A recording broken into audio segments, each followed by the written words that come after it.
सगळ्यात जास्त मेरिटमध्ये कोण आहे? मुली. ही कशी दिसती? ती कशी दिसती? अरे अभ्यास कर ना, ती कशी दिसती? ती चांगलीच दिसती.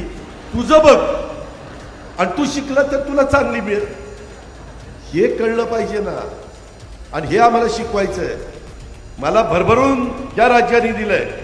आपलं रेकॉर्ड कुणी मोडणार नाही. 5 वेळेला उपमुख्यमंत्री झालो. कोण मायचा लाल माझं रेकॉर्ड मोडू शकत नाही. कोण 5 वेळेला होणार आहे? माझ्या नशिबी होतं म्हणून मी झालो.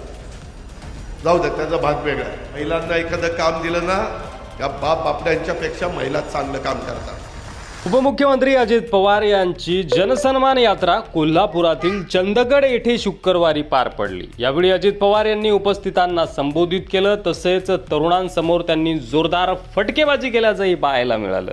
अरे ही सुंदर ती सुंदर, त्यांना काय बघत बसता, ती सुंदरच आहे, तुम्ही शिका आणि मोठं व्हा असं म्हणत असताना महिला या पुरुषांपेक्षा चांगलं काम करतात आणि मुलांपेक्षा मुली जास्त महाराष्ट्रामध्ये मेरिटमध्ये येत आहेत असं म्हणून अजितदादांनी जोरदार हाशा पिकवला. चला तर बघूयात अजितदादा नेमकं काय म्हणालेत. गोरगरिबांच्या मुली शिकत नाहीये. कॉलेजचं शिक्षण भरण्याची ऐपत त्या आईबापाची नाहीये. मुलीचा दोष काय? मी गरिबाच्या पोटी जन्माला आलो किंवा उद्याच्याला शीतल गरिबाच्या पोटी जन्माला आली, तिचा आणि आमचा दोष आहे काय? त्याच्या संदर्भामध्ये तिला जर शिकायचं असेल तर तिला अधिकार नाहीये. आम्ही नुसतंच म्हणायचं शाहू फुले आंबेडकरांच्या महाराष्ट्रातले आम्ही आहोत. अरे आहेत तर गरिबाच्या पोरींना शिकवा ना, त्यांची फी भरा ना, त्यांना डॉक्टर करा, इंजिनियर करा, त्याच्यात IAS करा, IPS करा, MPSC करू द्यात, UPSC करू द्यात, CA होऊ द्यात, पायलट होऊ द्यात. आता विचारा सुनील तटकरेंना कुठे गेले? इथं बसले. आता आम्हाला 2 पायलट होते. एक पायलट मुलगी होती आणि एक पायलट पुरुष होता. इतक्या सुंदर तिनं विमान उतरवलं, आम्ही बघत राहिलो.